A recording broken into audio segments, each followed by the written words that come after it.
what is that elevator pitch on your operation and kind of what separates you from, the competition in the market or just other, retailers around you? We call them the Van Vreede's advantages. We're one of the few companies in this area that can say that we have our own service. That's a huge thing. The other is we own our own delivery department. We have digital tags that are on our floor. Those digital tags, they scrub the internet constantly. It really gives a salesperson a nice touch where they can sell themselves, sell our company. We won't be undersold.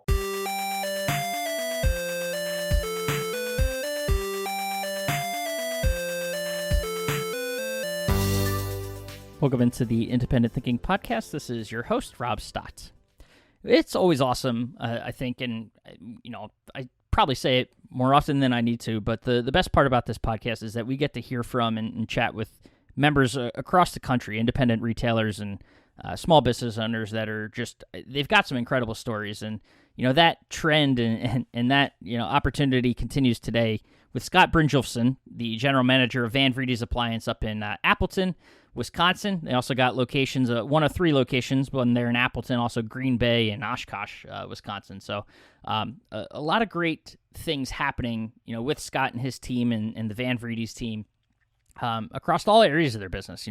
I think we talk so much about how businesses have evolved and adapted over the course of the past year, and Van Vreede's is no different.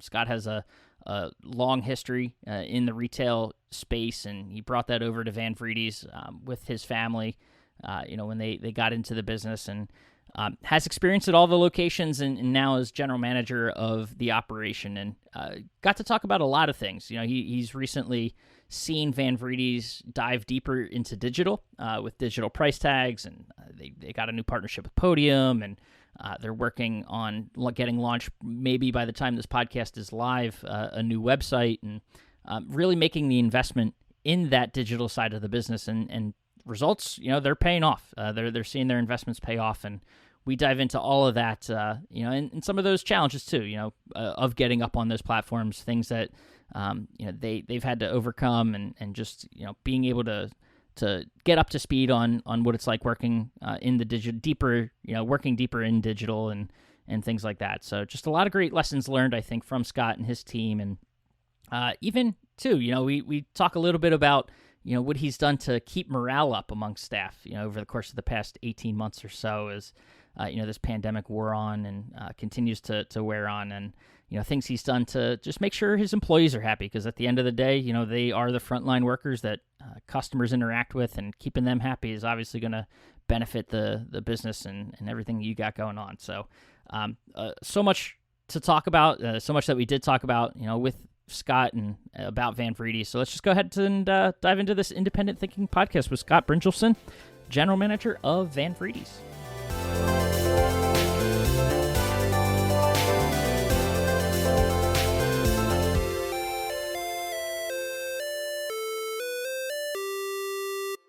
All right, we are back on the Independent Thinking Podcast and heading up to Wisconsin, Cheesetown. Technically right in Cheesetown for one of your locations, Mr. Scott Brynjulfson, the general manager of Van Vreede's. You specifically are in Appleton, but you guys, you're in Appleton, Green Bay, and Oshkosh, Wisconsin. Is that right? You are correct. Yeah, we have three locations under the Van Vreede's name. Gotcha. So first question I'm going to ask, I know it's not on our pre-discuss, but how's the feeling on Aaron Rodgers right now? What's the temperature up there? Oh boy, I don't know. It could go either way, maybe 50-50. I do think he'll be back, but it is what it is. I guess that's typical year. Sounds about right. No, well, we're obviously here to talk about you guys and Van Vreede's and what's going on there, but before we dive into the business, tell us a little bit about yourself and your own retail upbringing and background. Absolutely. Well, my father was in the business for about 45 years. So I started really young working at a different company. It was Furniture and Appliance Mart in Wisconsin, in Wausau, Wisconsin.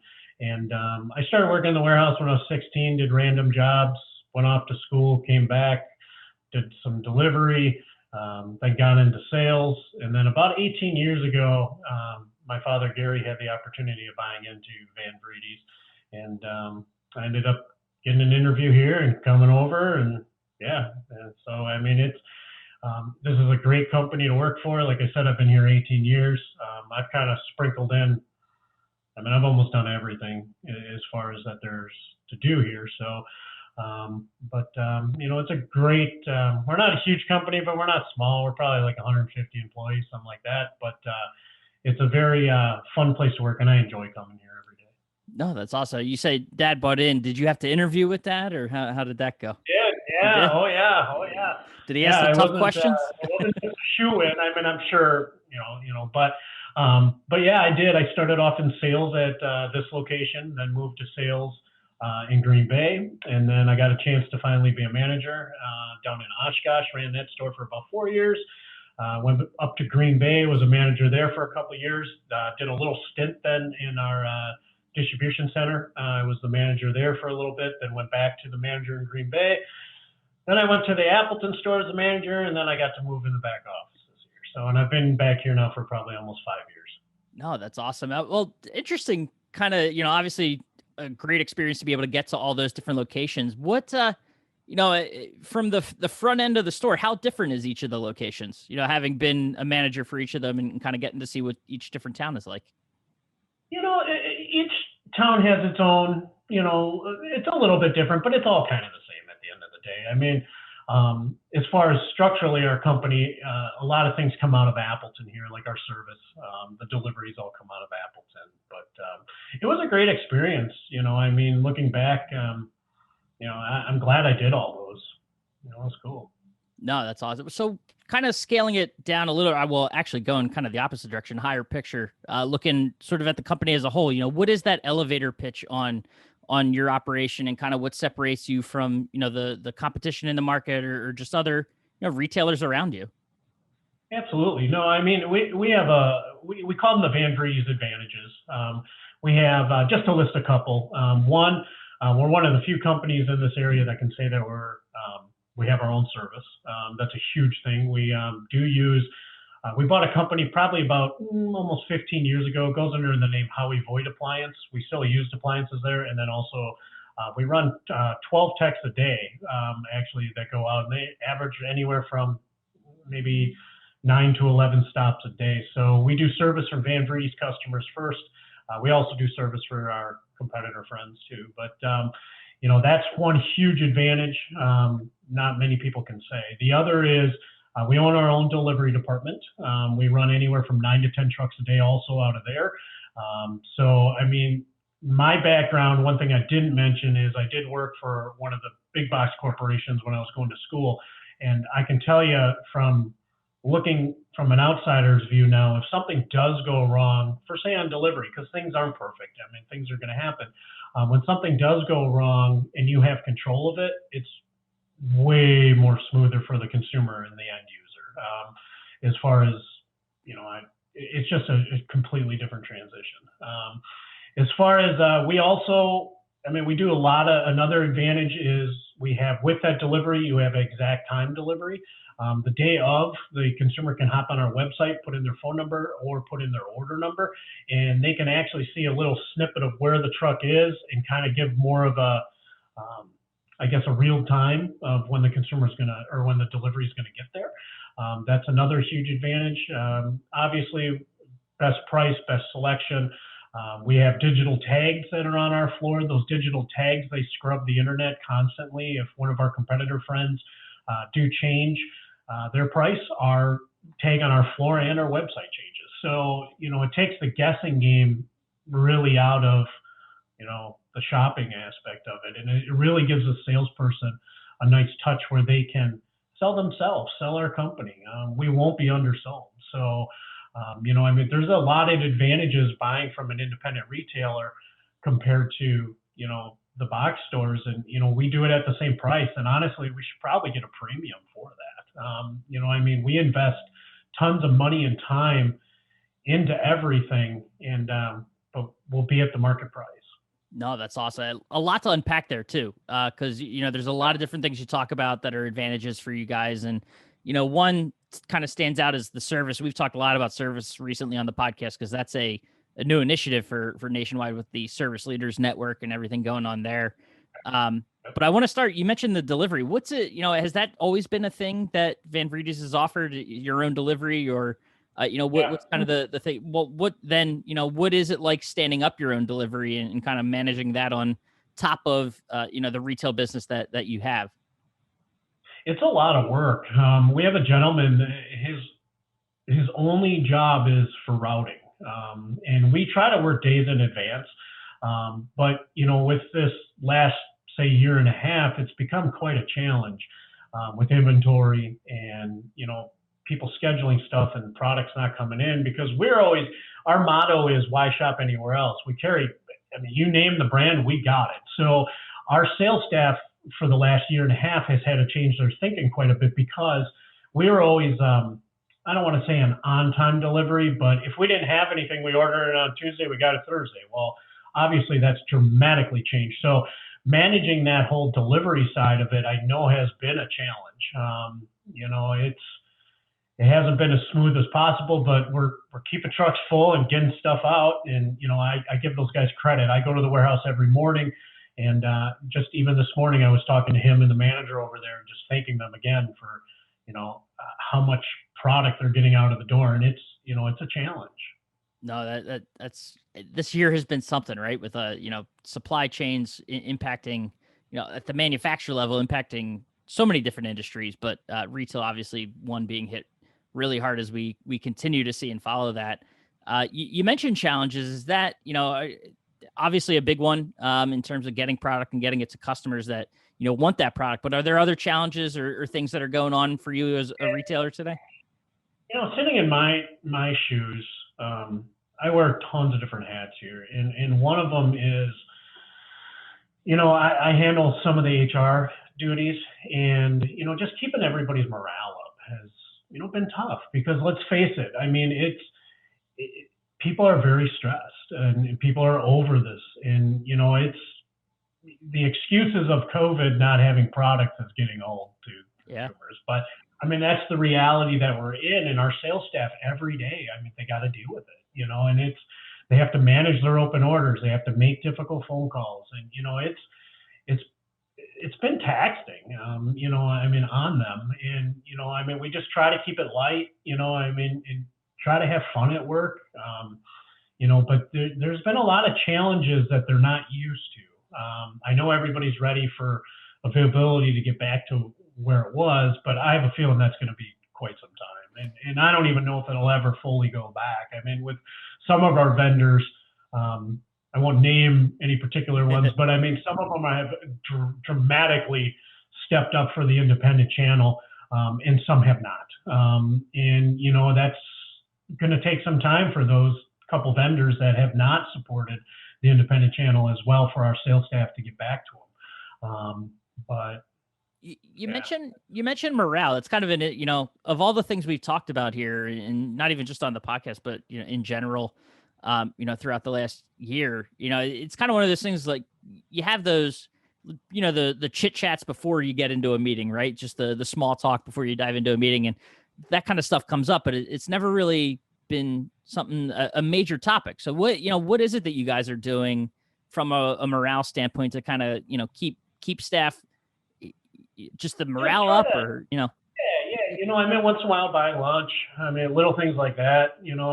Also, just staying connected with them. One thing that I've loved about this company is, if you want to talk to the president, you can. We don't. It's an open door policy. So we just try to stay connected with everybody. We've changed some things for them as far as hours. We're not as open as late as we used to be. Traditionally, we are always open 9 to 9, Monday through Friday. We have scaled that back now to 9 to 7:30. So they get out a little earlier as far as that goes. In weekends, we're just open 9 to 5, and then Sunday it's 11 to 5. So, they can still have a good work, home life balance, I guess we'll say. But the biggest thing that I try to do is just stay in communication with everybody. And listen too. You can't fix everything that everybody says, but I hope, and I tell everybody I'm approachable. Come to me if you have a concern, and I want to try to help you. I can't guarantee it's always going to happen, but I mean, we definitely listen. And that's another thing going back to even delivery wise with their morale.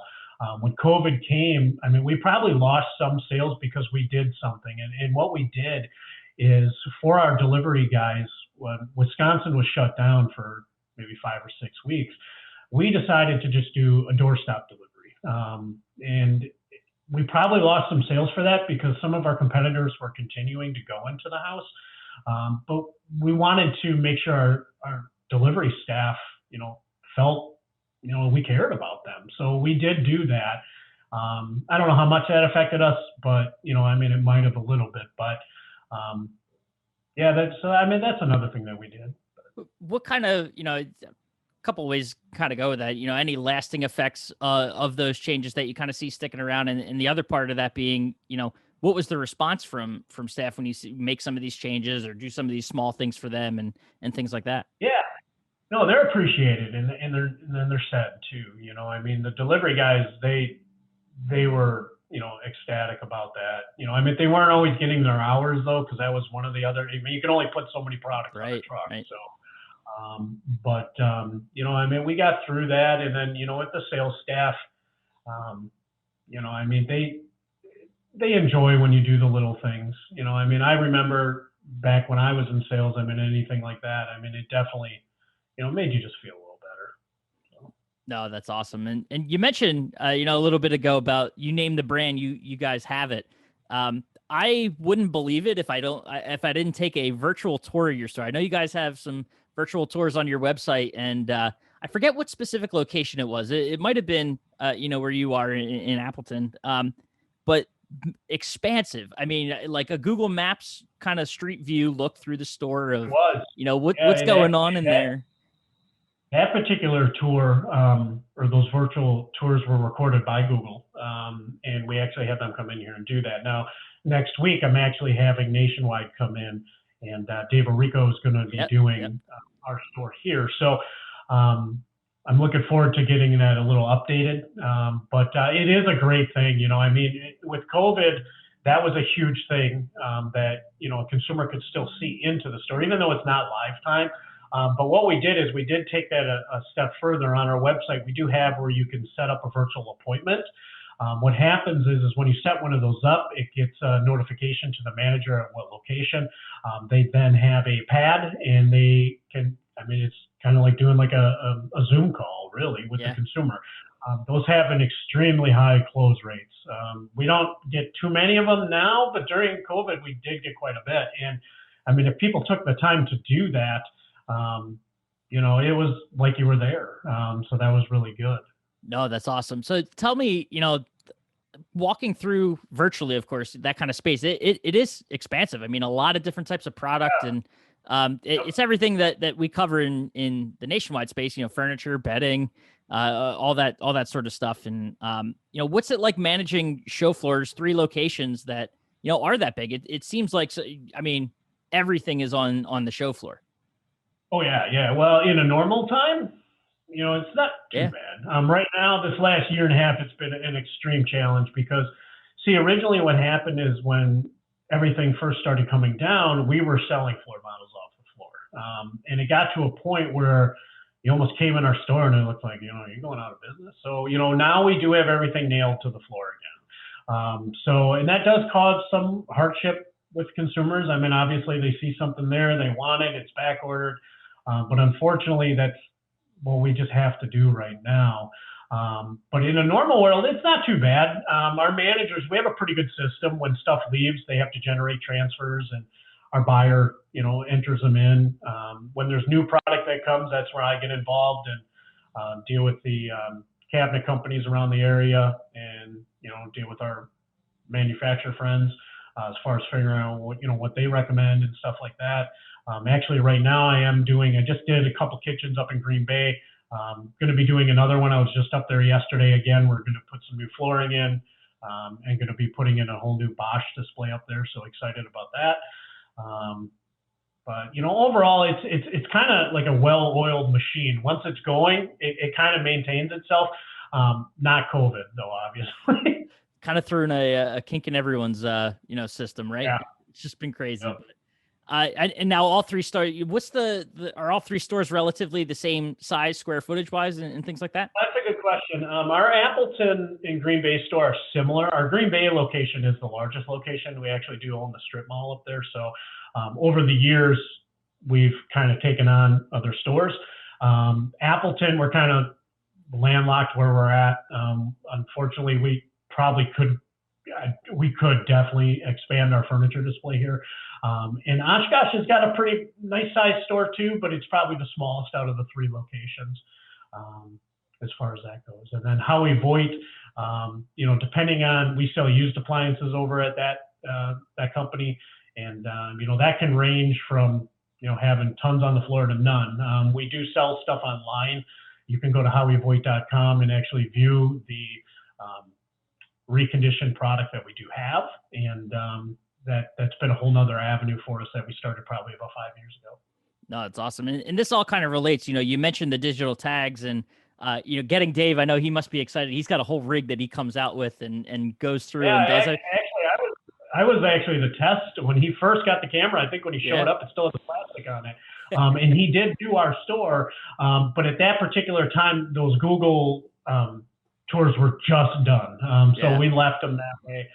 But he is going to be kind enough to come back in here and shoot our Appleton store at least next week. Yeah, and it's kind of a cool, mix, or the way the presentation of those, for if you've seen at other locations that he's done, it kind of mixes. You mentioned the digital price tags that you have, and you're able to actually, have some of the pricing and product information, videos. I think he's even, with the platform we have him up and running on, where you can, it's still kind of that Google Street View experience where you're walking through the store, but price tags appear on products and you can click for more information, things like that.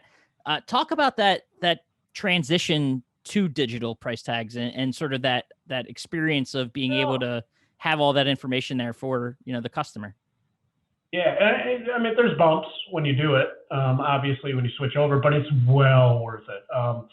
I mean, if you don't have digital tags, I mean, anytime that when we go to prime time and stuff like that, I mean, if I talk to other dealers that don't have it, I definitely recommend it. It is so worth your time, or worth your money, excuse me. I mean, our managers, and even when I was a manager, I mean, prices could fluctuate all the time. And, you have to stay on top of that when you're not using digital tags. I mean, it could cost you a lot of money one way or the other. So it is a real nice feature to have. We also do have the QR codes on there too, where you can bring up the phone and then it takes you directly to our website and then it displays that product. So that's been a home run getting those. And honestly, it wasn't that big of headaches. It was more just networking stuff that, we had to make sure that was right. But other than that, it's been great. Something else that digital-wise that we switched to too recently was we used to have live chat. We had live chat way before a lot of other people did, but it was always kind of one of those tough things to monitor where we don't have a designated person doing that. Is our entire sales staff. So if anybody's ever used, I mean, if you've ever used live chat, you expect, you expect it now, where if you're not doing that, you can lose a consumer right there. So we did switch to Podium. With Podium, that's such a better platform. And what I mean by that is the consumer doesn't have to sit on the web page. It's that text that goes to the phone. So say they jump on our website, they ask a quick question, they put in their phone number. If they, put their phone in their pocket, I mean, it could be a minute, could be 5 minutes, maybe our sales staff gets back to them and it's in a text form. And then I can actually, and other key individuals here, we can actually go into that website and we can view the conversations. And I'll tell you, from comparing to what we have for live chat, comparing to with Podium, way more detailed conversations.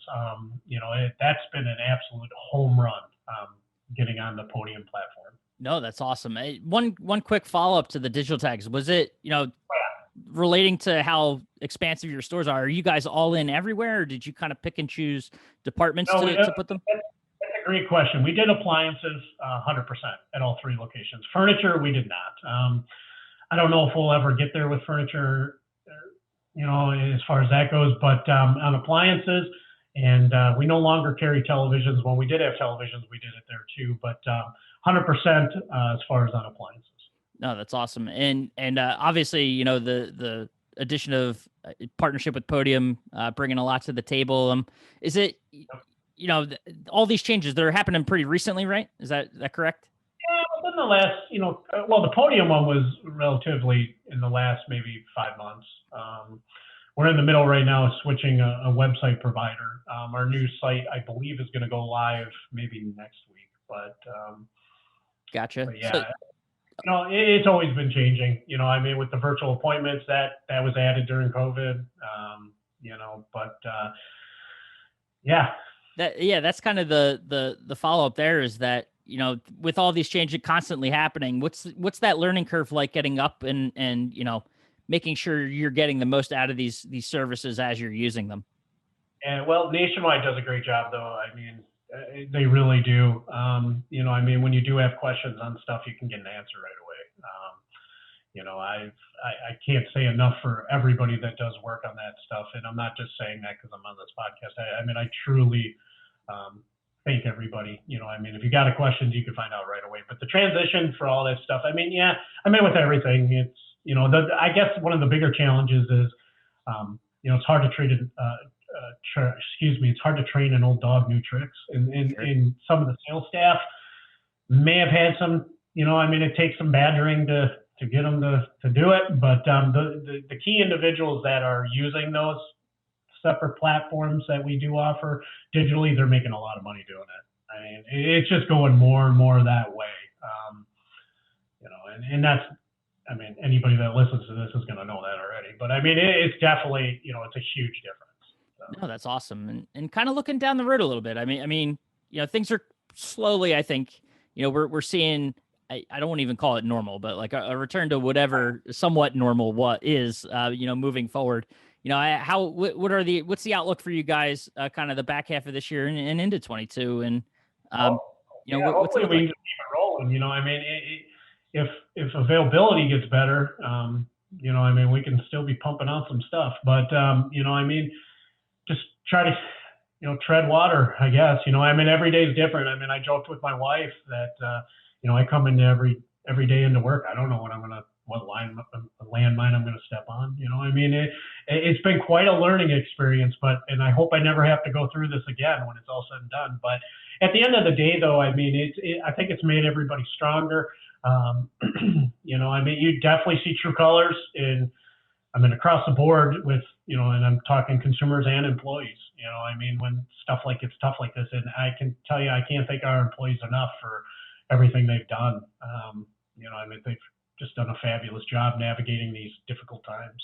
No, it's awesome to hear those kinds of stories too. Where things that presented with, I don't want to call it an opportunity, but challenges like these, things can go one way or the other. And I think more often than not in this space, we've heard so many stories like your own where you found ways to kind of navigate through it and come out the other side better for it. And, just to wrap up, where is your focus? Is there one area you're focusing on outside of, I know availability is something everyone's struggling with right now, but and hoping that comes back around here sooner rather than later. But, where are you focusing, as we head into? Well, I mean, we preach, all the time, I mean, that personal edge, I guess we'll say, I mean, talking about that, I mean, that we're local and then we have service and, I mean, if something does go wrong, the consumer can get right a hold of the person they bought it from.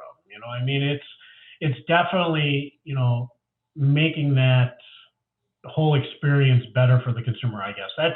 I mean, ultimately from what we've invested, and I didn't even speak about this, of the couple new positions we added in our warehouse, the power dollies for dealing with, these Sub-Zeros and Thermadors. We now have power dollies that can actually climb stairs.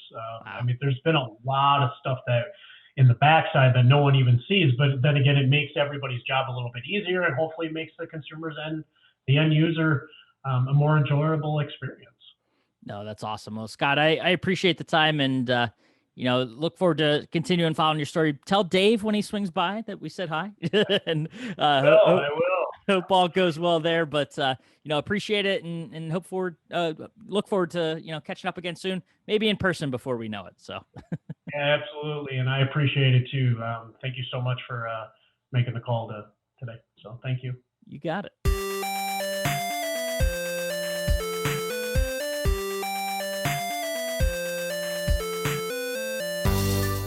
Awesome. And thank you again to Scott, for taking time out of his day and chatting with us and shedding a little bit of light on, what it's like up in Oshkosh and Appleton and Green Bay up there with the Van Vreede's team. So if you get the chance, I implore you, I mentioned it in the episode, but walking through their store virtually, maybe even wait a little bit till he gets those new experiences up there. But that virtual experience of being able to walk through their store is just it's something. I mean, they've got a lot going on and in a good way, and cool to see just how they're presenting all of the products that they offer to customers in such a an inviting way with you have so much on the floor, but crazy to see that it doesn't really overwhelm you as you're going through it. So awesome to learn about Van Vreede's, awesome to learn about Scott and his team and what he's got going on. So I appreciate him taking the time again, and as always, appreciate you listening to the Independent Thinking Podcast, and we will catch you next time.